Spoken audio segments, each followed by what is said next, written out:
نحمده ونصلي على رسوله الكريم اما بعد فاعوذ باللہ من الشیطان الرجیم بسم اللہ الرحمن الرحیم۔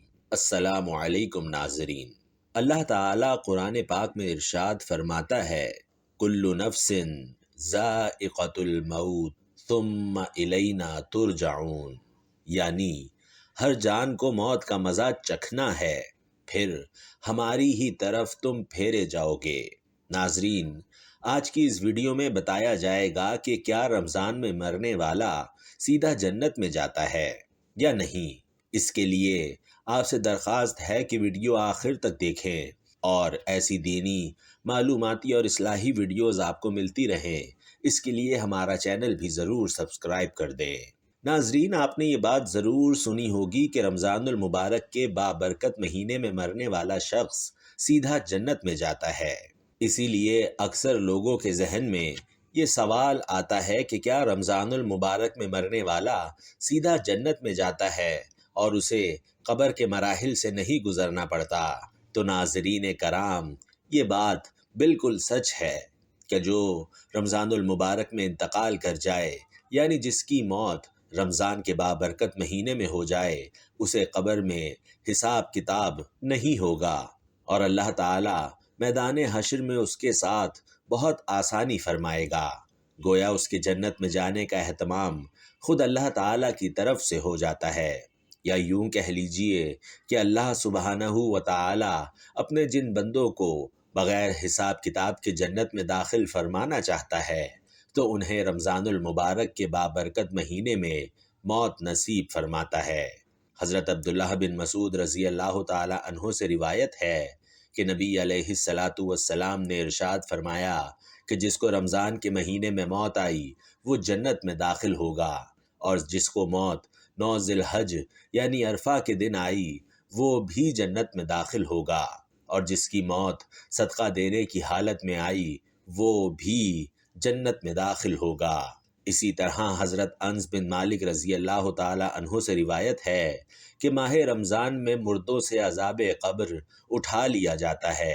اسی طرح حضرت عائشہ صدیقہ رضی اللہ تعالی عنہ سے روایت ہے کہ نبی علیہ الصلاۃ والسلام نے فرمایا کہ روزے کی حالت میں جس کا انتقال ہو، اللہ اس کو قیامت تک روزوں کا ثواب عنایت فرماتا ہے۔ ناظرین، ثابت ہوا کہ اگر کوئی رمضان المبارک میں مر جاتا ہے اور اگر وہ اپنا ایمان بچا کر لے گیا، یعنی دین اسلام پر اس کی موت واقع ہوئی، وہ مسلمان مرا، ایمان کی حالت میں مرا، تو اس سے قبر کا حساب کتاب نہیں ہوگا اور اللہ پاک میدان حشر میں اس کے ساتھ بہت آسانی فرمائیں گے۔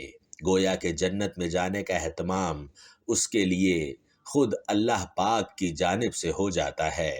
ناظرین گرامی، حضرت انس بن مالک رضی اللہ تعالی عنہ فرماتے ہیں کہ میں نے نبی علیہ الصلاۃ والسلام کو یہ فرماتے ہوئے سنا کہ رمضان المبارک تمہارے پاس آ گیا ہے، جس میں جنت کے دروازے کھول دیے جاتے ہیں اور جہنم کے دروازے بند کر دیے جاتے ہیں، شیاطین کو قید کر دیا جاتا ہے۔ محروم ہے وہ شخص جس نے رمضان المبارک کو پایا اور اس کی مغفرت نہ ہو سکی۔ جب اس کی رمضان المبارک میں مغفرت نہ ہوئی تو کب ہوگی؟ ناظرین، ثابت ہوا کہ ہمیں رمضان المبارک کی ہر گھڑی اور ہر ساعت سے بھرپور فائدہ اٹھانا چاہیے۔ اللہ سے اپنے لیے مغفرت، جنت اور جہنم سے خلاصی مانگ لینی چاہیے، کیونکہ یہ وہ مہینہ ہے کہ جس مہینے میں دعائیں سب سے زیادہ قبول کی جاتی ہیں۔ اللہ پاک سے دعا ہے کہ اللہ پاک میرا سنانا اور آپ کا سننا اپنی بارگاہ میں قبول و منظور فرمائے، آمین۔ اگر آپ کو ویڈیو پسند آئی تو اسے لائک کر دیں، یہ دینی معلومات دوسروں کے ساتھ شیئر کریں اور ایسی دینی معلومات، اصلاحی معلومات آپ کو ملتی رہیں، اس کے لیے ہمارا چینل سبسکرائب کر کے اس کا حصہ بھی ضرور بن جائیے۔ جزاک اللہ۔